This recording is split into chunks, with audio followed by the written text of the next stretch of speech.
Baiklah teman-temanku semua, di hadapan kita ini adalah sebuah proses yang kita lakukan untuk menjadikan emas muda, atau dikata juga orang tuh emas bodoh, atau juga ada yang mengatakan juga pirit, emas palsu.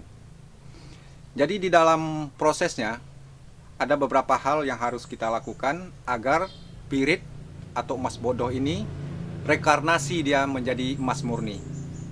Di dalam proses ini ada beberapa hal yang harus kita perhatikan. Yang pertama, karena di dalam rumus kimianya pirit ini mempunyai lambang FeS2. Jadi untuk menanganinya, sebelum kita melakukan proses mulai dari awal, kita harus menetralisasi dulu Fe-nya, S2. Jadi kita netralisasi FeS2-nya. Yang harus kita netralkan itu adalah S2-nya, sulfur. Jadi apabila sulfur sudah kita netralkan, baru kita melakukan prosesnya. Dengan apa cara menetralkannya? Nanti kita buatkan cara menetralisasi sulfur yang ada pada material pirit. Setelah kita melakukan proses itu, baru kita melanjutkan kepada tahap proses penuaan atau proses menjadikan material ini menjadi logam murni. Nah, jadi di depan kita ini teman-temannya ini udah dilakukan perjalanannya atau prosesnya selama 1 kali 24 jam. Dan inilah yang terjadi prosesnya untuk saat ini. Jadi unsur-unsur yang di dalam itu ada beberapa hal yang harus kita penuhi karena kita tidak menggunakan kimia teman-teman ya. Kita hanya menggunakan non kimia dan kita hanya menggunakan arus gelombang atau arus listrik atau arus searah atau arus bolak-balik. Jadi ini kita menggunakan arus searah dan juga arus bolak-balik nanti teman-teman untuk melakukan proses ini. Karena kita berfokus kepada satu titik untuk menjadikan emas muda ini atau emas bodoh ini atau emas palsu ini menjadi emas yang solid atau emas yang murni. Demikian. Jadi inilah yang terjadi prosesnya selama 1 kali 24 jam. Setelah proses ini kita lakukan, masuk kita nanti ke tahap berikutnya. Untuk tahap berikutnya, tinggal kita melakukan pengambilan air kayanya. Setelah kita lakukan pengambilan air kayanya, lakukanlah proses seperti biasa. Mungkin teman-teman sudah tahu juga langkah-langkah selanjutnya.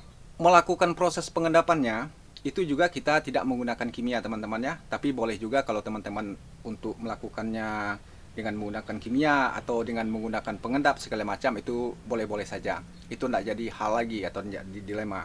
Yang penting proses awalnya kita tidak menggunakan kimia.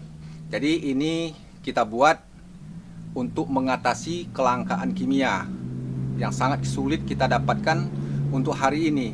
Beberapa waktu ini dengan kelangkaan kimia, dengan harganya yang sangat mahal, dengan ini kita bisa melakukan pengiritan biaya di dalam proses pengambilan logam material pirit.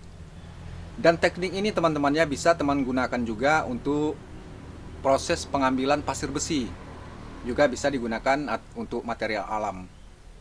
Dan ini biayanya mungkin lebih sedikit dibanding dengan kita menggunakan kimia yang sangat sulit kita dapatkan saat sekarang ini. Jadi ini bisa menjadi motivasi buat teman-teman. Semoga teman-teman ke depan bisa lebih mengembangkannya tentang proses yang sedang berjalan ini.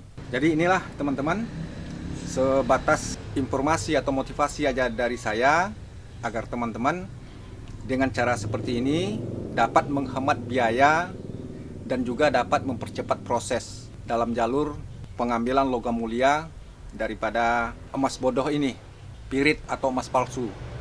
Jadi kalau telah kita lakukan proses ini, seperti yang tadi saya katakan, kita telah menetralisasi daripada S2-nya atau sulfurnya, sehingga yang kita proses kemudian itu semuanya mudah.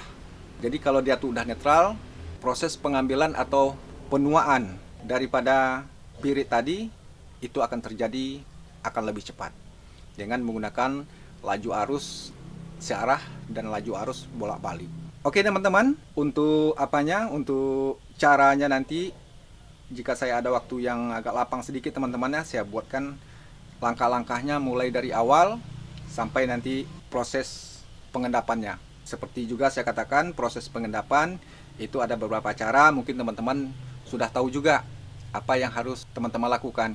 Bisa juga teman-teman melakukan seperti biasa, atau juga bisa melakukan pengendapan dengan sistem non kimia. Nah, baiklah teman-teman, kalau ada waktu saya ada yang lapang sedikit, saya juga akan membuatkan videonya untuk menambah atau menjadi inovasi aja buat teman-teman untuk pengembangan yang lebih bagus untuk kedepannya.